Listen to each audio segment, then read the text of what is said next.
यदि सपनामा तपाईँहरूले चाहिँ उखुबारीमा आगो लागिरहेको, अब उखुहरू थुपारिरहेको बारीमा चाहिँ आगो सल्किरहेको, धुवाँ आइरहेको यस्तो खालको सपना देख्नुहुन्छ भने चाहिँ यस्तो सपनालाई अत्यन्त अशुभ सपना मानिएको छ। यस्तो सपना देख्नाले आउनेवाला दिनमा तपाईँहरूलाई चाहिँ धन क्षति हुनेछ, तपाईँहरूको धन सम्पत्तिमा चाहिँ क्षति हुनेछ, कुनै पनि किसिमको हानि नोक्सानीहरू तपाईँहरूले सहनु पर्नेछ।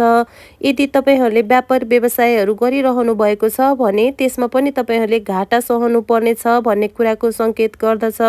अझ विशेष गरी यस्तो खालको सपना देखिसकेपछि तपाईँको आफन्त, इष्टमित्र कोही कसैसँग चाहिँ तपाईँको नजिकको व्यक्तिहरूसँग चाहिँ मनमुटावमा वृद्धि भएर जानेछ। साथसाथै तपाईँहरूले चाहिँ कसैलाई एकदमै धेरै विश्वास गर्नुभएको छ भने विश्वास गरेको पात्रहरूबाट चाहिँ तपाईँहरूलाई घात हुन सक्नेछ, तपाईँहरूले उनीहरूबाट धोका प्राप्त गर्नुहुनेछ र तपाईँहरूलाई चाहिँ विभिन्न किसिमको झुटा आरोपहरू समेत लाग्नेछ र जसको कारणले चाहिँ तपाईँको मानसिक तनावमा समेत वृद्धि भएर जानेछ भन्ने कुराको सङ्केत गर्दछ।